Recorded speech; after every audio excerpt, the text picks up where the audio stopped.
Welcome back, ladies and gentlemen. I just got some news. What'd you get? Group H is trending right now. We're not going to go there yet. Don't Group spoil H. it. Spoil it. Group H is not a fun But time. how freaking cool is this? They just announced the groups, and already we got some world trends. Group H, it looks like the most unenjoyable pool I've ever seen. Group of death. It looks easy. It's the group of death. It's the most entertaining one. I pray that's on main stage every single game because it's going to be awesome. I know a guy who helped set the schedule. Didn't put any of those matches on there. Yeah! Yes. All right. Just kidding, Ben. We're settle showing down. the Italians all day. Oh, my goodness. All right. Gotta make sure. Let's talk about our next group, though. Real quick, though, before we get to Group D, we should run through the first three in case you missed it. Optic Gaming should have a pretty easy ride to the top spot in this group. You're going up against NXG Rapid, the Italians, Vitality X with Alcataga swapping out for Oxygen, and then Team Orbit coming through from the U.S. Group B, pretty simple stuff for Denial, supposedly. Hyper Games from France was able to cause some upsets in our online tournament, but Ben has no faith in the Frenchmen on LAN. Clarity Gaming always... well, they've been around last year. They've been around Call of Duty competitively for a while, but not a whole lot of competition down in the United Arab Emirates, so we're looking at them as one of the weaker squads, as Prophecy is most likely going to be the top contender for this second seed in this pool. Be amazed if it was anything different. Then, of course, Pool C, which we just kind of took a look at. FaZe Red, Fabi DE, Fabi All-Stars, and Automatic Reload. But that brings us to Pool D. This one... Pretty interesting. We got Optic Nation. It's quite international. Gamers 2, SSOF Gaming, and Exile 5 T1. And we're joined by Inmaniac, who you're going to see next weekend. Call of Duty World Championship. How you doing today, buddy? I'm good, man. I'm good. How we doing, boys? Really good. I'm excited. For the noobs out there, where's that accent from, Mr. Inmaniac? Oh, this is the land down under, my friend. It's coming straight at you from Australia, where it's a nice 6:30 a.m. right now. I'm on that grind for next week, and yeah, pumped. Got to get through this. 6:30 a.m. When do you fly out?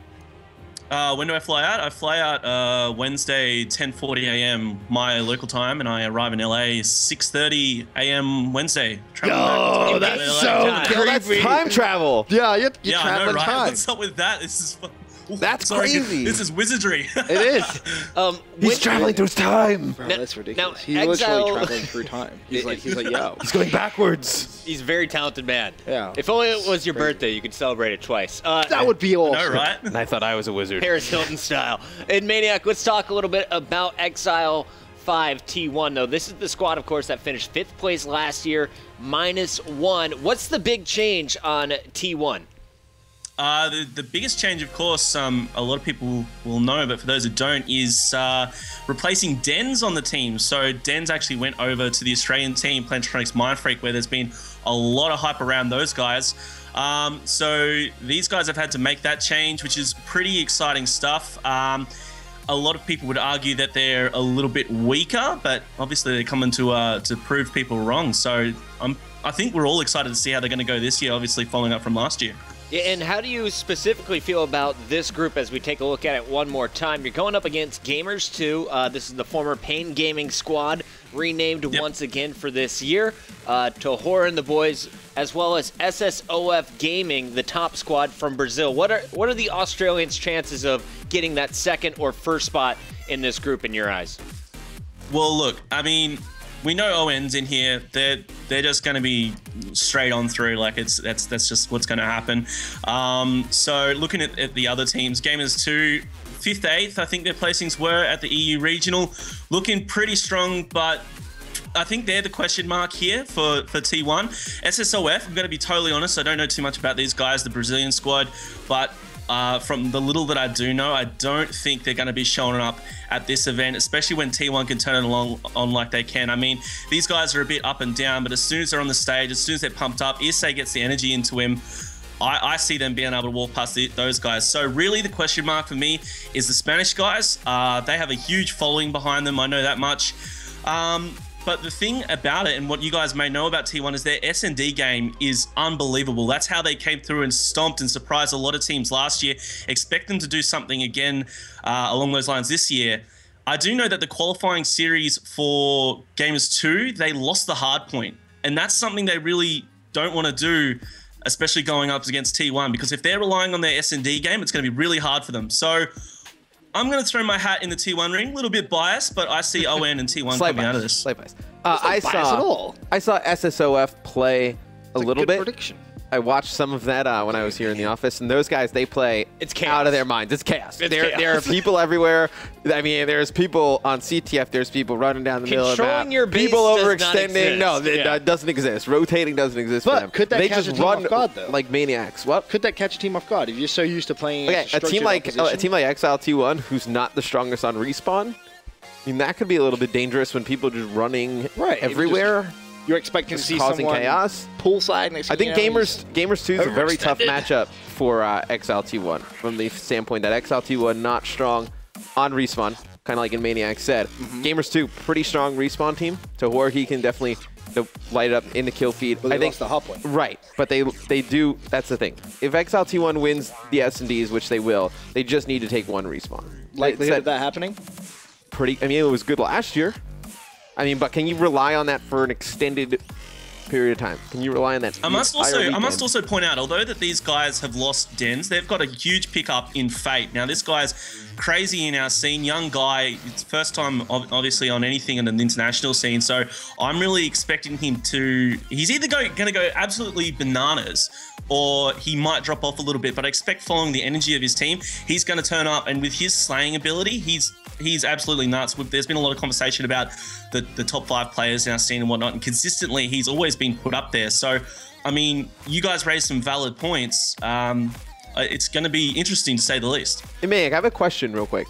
How strong are Exile T1 at uplink? We saw some stats from COD Stats that said after S&D, the biggest, most important game mode is uplink. How strong are they on that? I wouldn't. They're not outstanding in it. But at the same time, I wouldn't exactly call it a weakness. I mean, it's. Okay. I've seen them have up and down games in it, but I guess I can't really comment too much on the fact that they're not standout on it. But yeah, don't just throw them away because of the uplink. That's for sure. I'm with the Maniac on this one.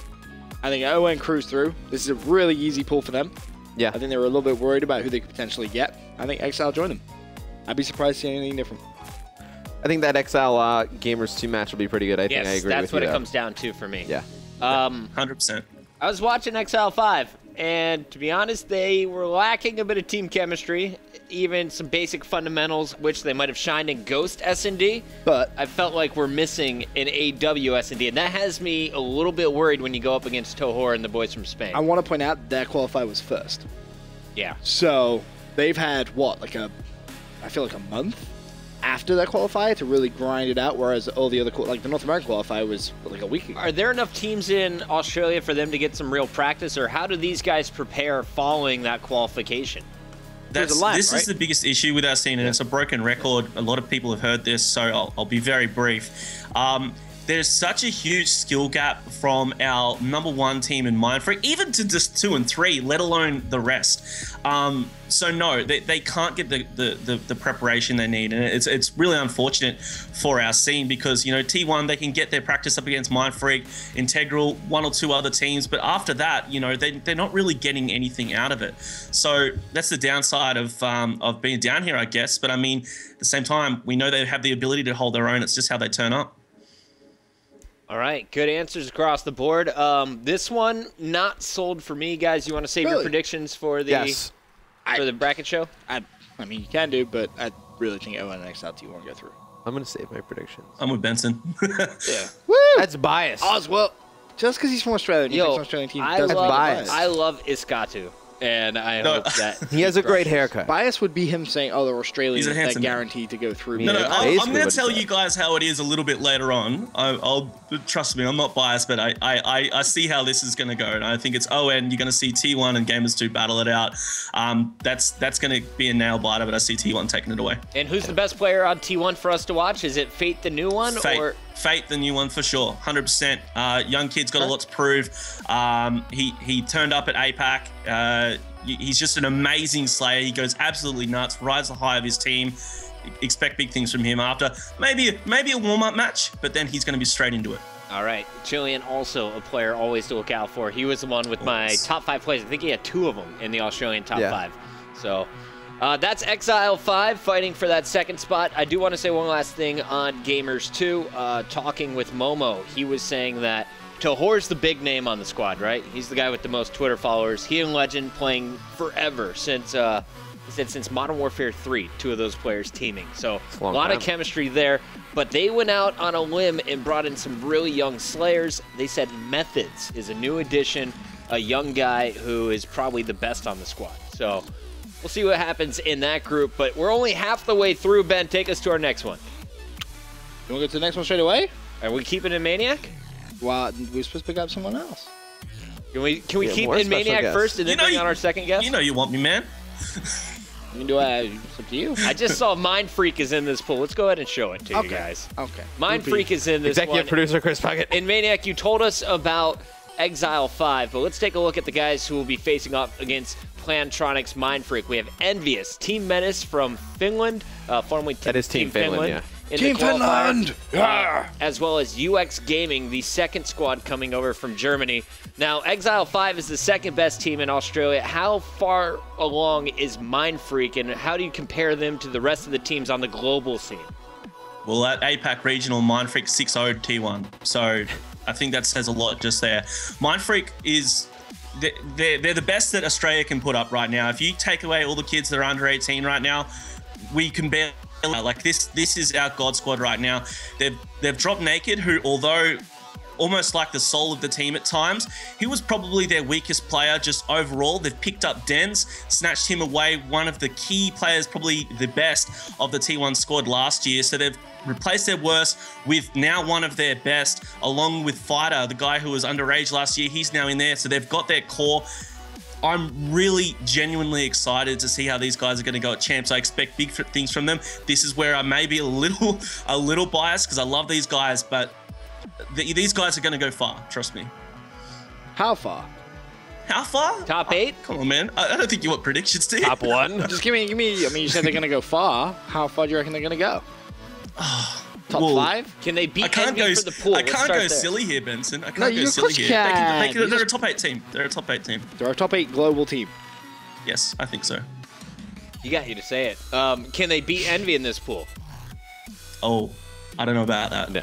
I don't know if they You can don't beat think they Envy. can? I don't think I they know can beat they it. can't. You don't think they can? No, I know for a fact they cannot. You know. All right, let's just retract.